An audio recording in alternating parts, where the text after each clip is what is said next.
Welcome to the Reversion to the Mean podcast, hosted by Justin Castelli of RLS Wealth Management and Kevin of FerventFinance.com. On Reversion to the Mean, Justin and Kevin will discuss the week's top financial Twitter shares and distill them down to what's necessary and what's noise. This podcast is for entertainment purposes only. Nothing discussed on this podcast should be considered professional advice. The opinions expressed by the hosts are theirs and theirs only. Welcome to episode 36 of Reversion to the Mean. This week we're going to kick it off with a piece by Ramp Capital, who we've been sharing quite a bit lately as he is back to the blogging. And this one was titled, "There is no substitute for hard work." So when I grew up, we insourced everything at our house. You know, my dad and I helped him do whatever, anything broke. We always tried to fix it ourselves before outsourcing it. And that's what this piece from Ramp talks about. He had some stumps in his backyard that he wanted to get rid of, and they look pretty big. So he rented a stump grinder for, I think, like $250 instead of paying someone over $750 to do it. And he discusses how he gets joy out of, working with his hands and seeing his accomplishments and doing it that way. But he also made some money off of it because he had some neighbors who needed some stumps taken out as well. So I think his net out of pocket was zero or less than zero because they paid him a couple $100 to take out the stumps for them. So at the end of the day, he felt accomplished because he worked with his hands and got to do some stuff out in his yard, and it didn't really cost him anything. So he saved a bunch of money.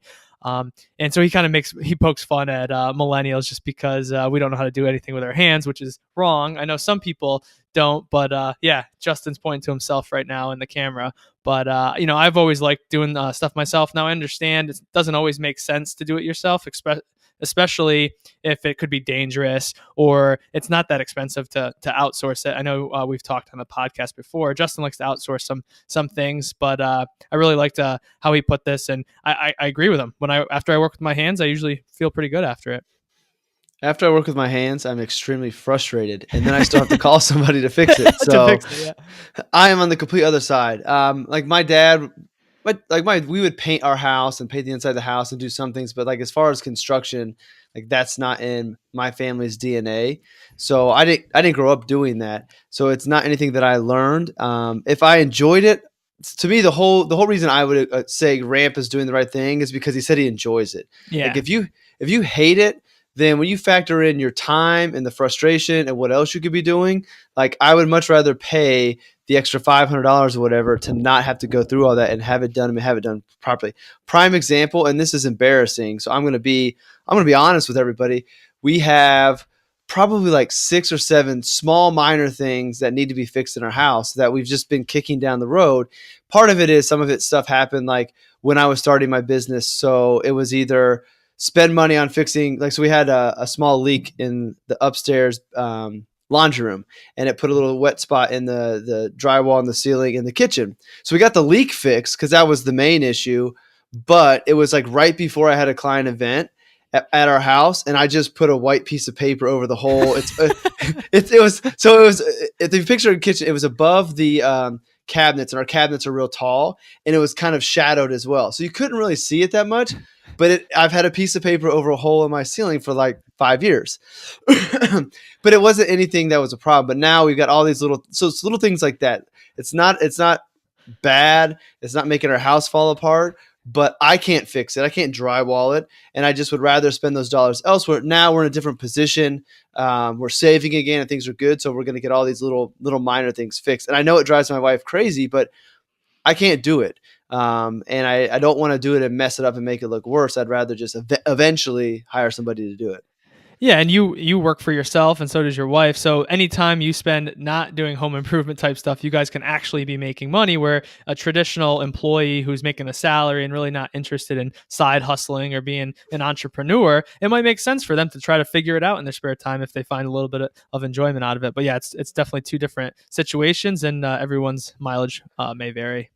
Or I could be doing a podcast or playing with the boys or working out, or like his thing. Well, when they get old enough, you could do that kind of stuff with them, Yeah, well, maybe. But the one thing that Ramp said was that, which is not always true, that millennials, rather than do the hard work themselves, would rather lay on the couch and watch TV. I can assure you that if I'm not laying on the couch watching TV and not fixing things. We know that, Justin. So the next piece you sent over was actually in my hometown. Actually, it's the neighboring town over, city over.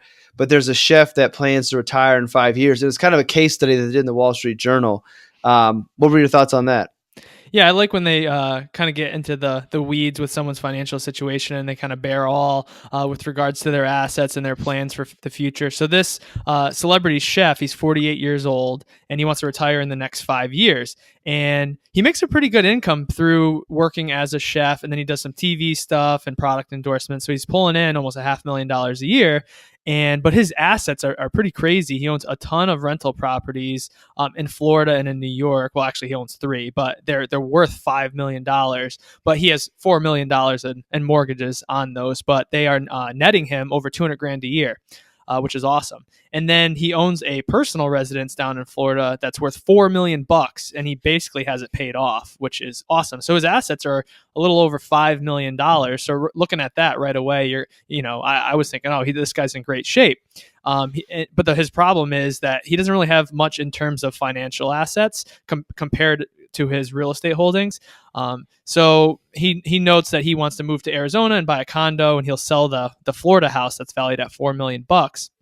Which, if he does that and he invests the $4 million in a diversified portfolio, which is what I would do, the guy's going to be set, because it seems like he doesn't spend too much money. His rent right now is $1,200 a month, and he spends $500 a month on food and entertainment. So he seems like a pretty frugal guy with a ton of assets.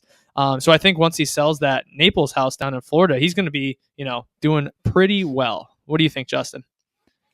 Yeah, the big problem is the liquidity issues, that you can't eat your house, you can't eat all this real estate. Now, I mean, if he kept the rentals and he was able to keep them rented, and he's getting 200 and some $1,000s a year off that, plus the little bit of assets he has, you figure he'll have Social Security as well, he probably would be okay. I think the risk to some of the rentals, as they highlight in here, is location, being in Florida. So you have hurricane issues and weather issues that could keep those from being rented, which might be problematic.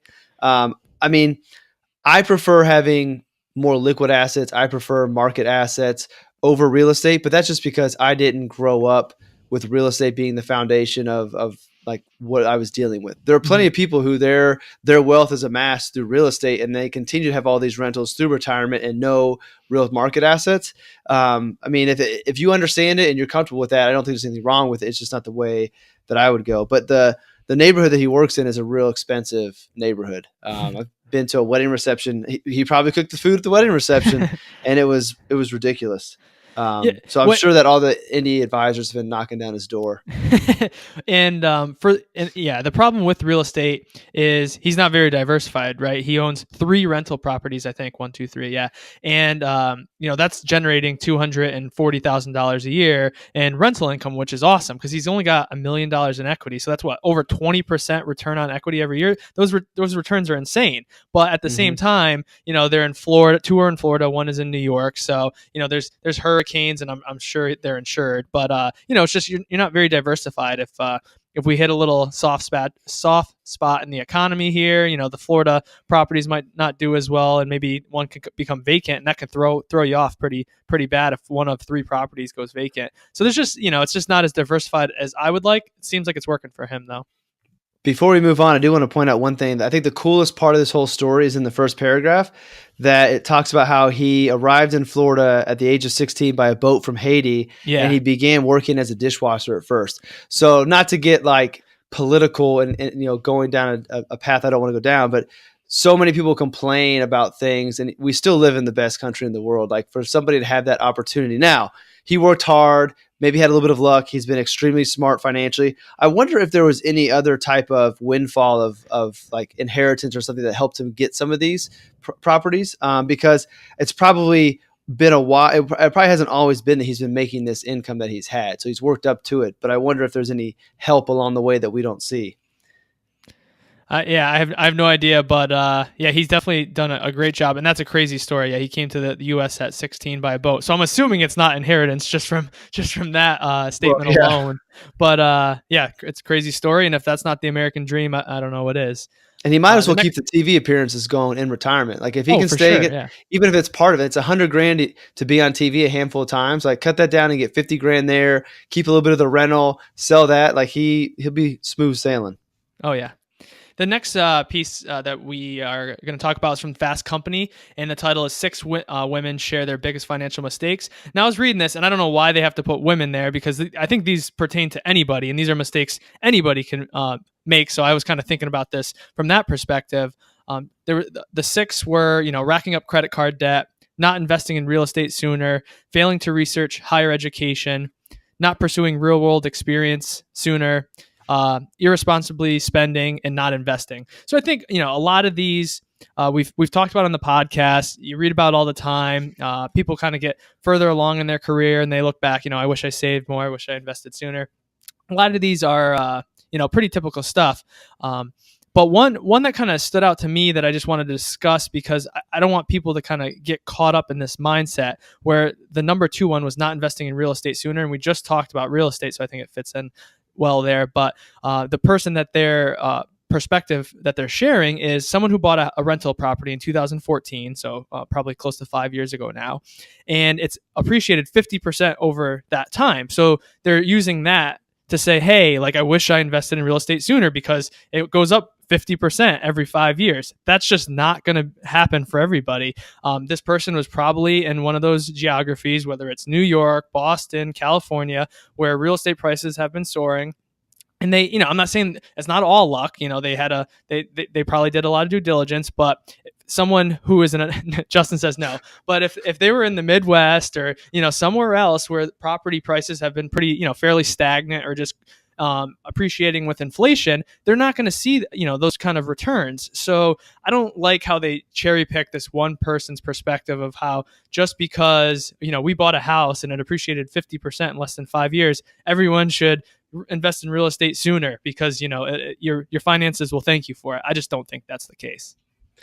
I knew we were going to talk about number 2 in real estate, and I had the same thought. I don't think there should be any rush, and there's been plenty of other people that have written about how owning real estate is not the investment that everybody thinks it is, and we've talked about it before in the past. So my guess is it was all luck as far as the house that was purchased and the run-up that went on there.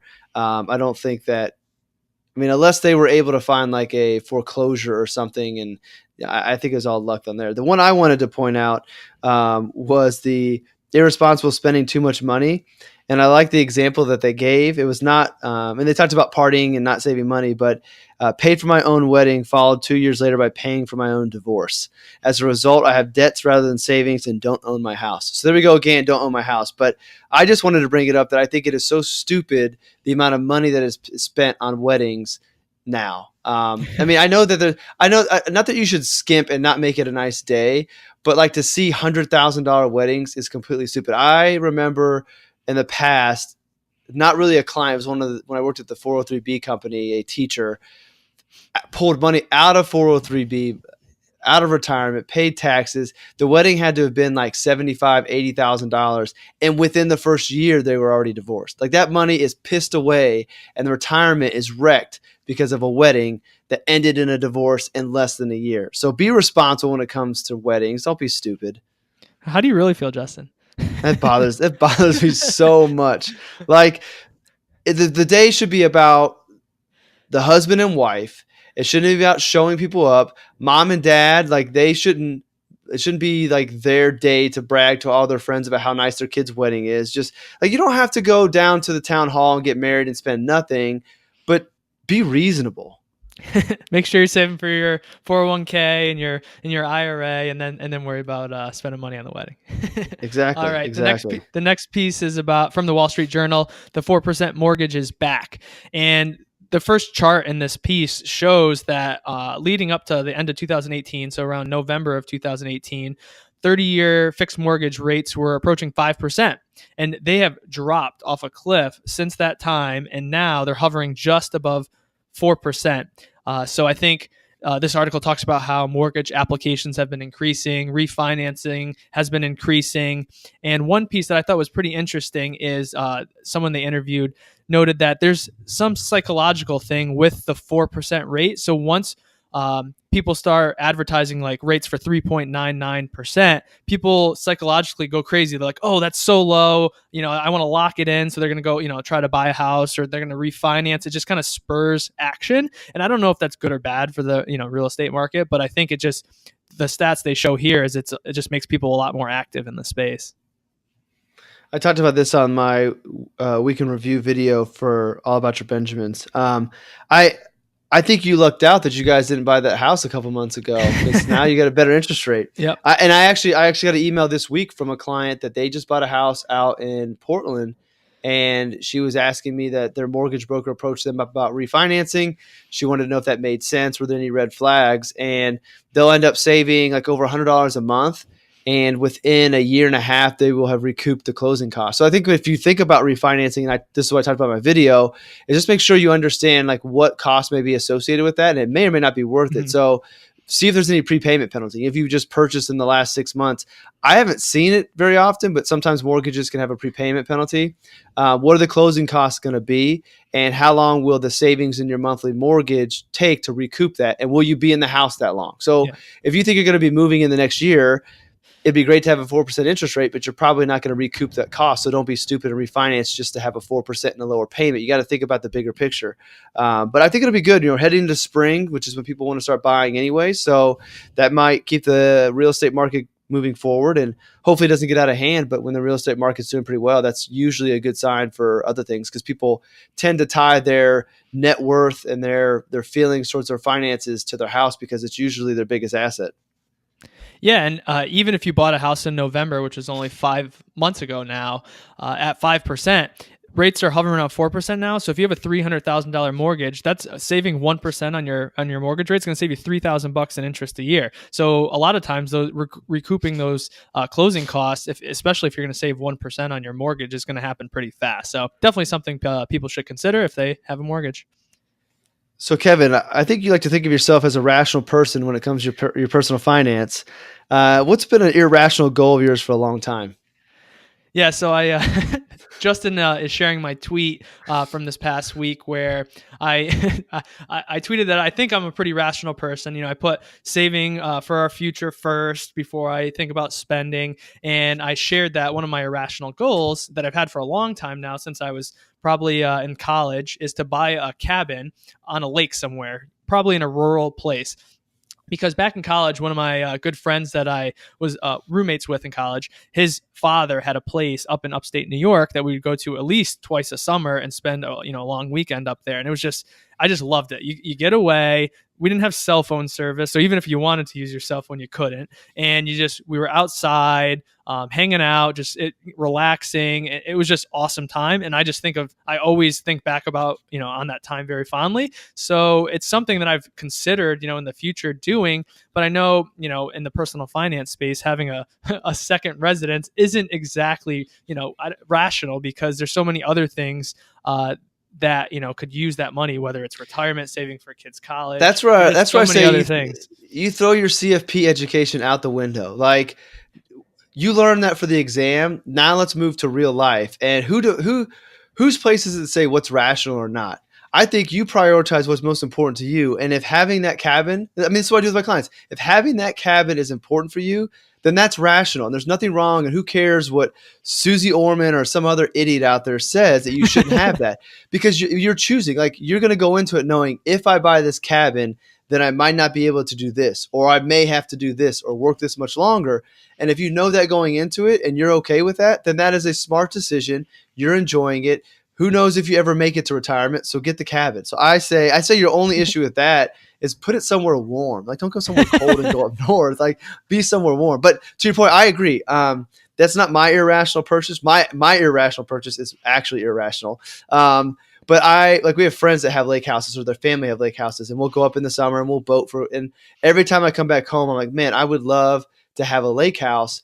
And I would maybe make that a family goal, with the exception of the fact that if the boys stay in athletics, we'll never use it, because in the summer they'll have, like, it's year round now for kids. So we'll be able to run. I mean, the good lakes around where I live are probably 2.5 hours away. So it's not a bad drive, but you go up Friday evening, you have all day Saturday, part of the day Sunday, you got to come back home. So it's just not like real feasible. And it's not really a place that you can rent out and try to recoup some money throughout the course of the year. So I love being on the water. The water by my house, it's a reservoir. The houses are stupid. They're all like multi-million-dollar homes. So that'll never be an option. But I don't think it's irrational. I think that that should be a goal for you guys, and you should make it happen as long as you're going to use it and make it worthwhile. My irrational, I was trying to think of something cool. The only thing irrational I could think of would be to buy a Tesla. Like, I love Teslas. And see, the difference is mine is irrational because it's a mode. It's just transportation, point A to point B. Like, why do I need that expensive of a car? I like the electronic or the electric car part of it. I do like Elon Musk and I like his movement. So like there's that part of it, but it's not rational because there's plenty of other ways to get around town and get to point A to point B. So mine is actually irrational. Yours is okay. Yeah, and some of the ones people shared about their, irrational goals. I like Bill Winterberg's. He wants pinball machines. I guess he's a big pinball guy. But there were some other ones like launch an RIA or specific cars, like you said, like a Tesla or a Corvette, or joining a country club because they like to golf. I thought it was neat. A lot of people shared what they were, interested in, and some of their irrational goals. So I thought it was pretty cool. There was one X-rated one in there. I don't know if you saw that or not, but you should probably flag it. Yep. I think next up is Ramp again. I mean, we have to name this the Ramp Capital podcast. I think we need to cut him out for a couple of weeks so his head doesn't get too big. So this one was about reducing the behavior gap and just talking about understanding the psychology of money. So he cites a handful of books I've actually read this year, Thinking in Bets, or over the last year. Thinking in Bets by Andy Duke, The Geometry of Wealth by Brian Portnoy, Behavioral Investor by Dr. Dana Crosby. 2 out of 3 have been on my other podcast. Andy Duke, if you're listening, you're welcome to come on the show anytime you want.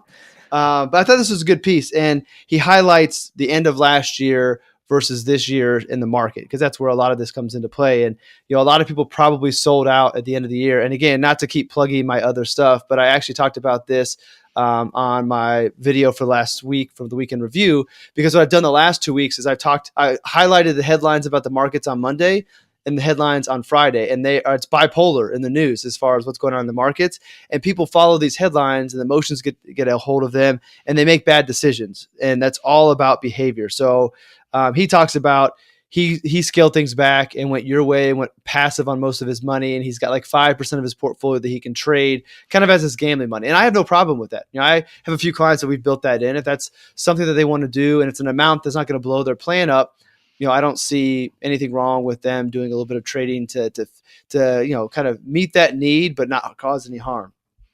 So what did you think?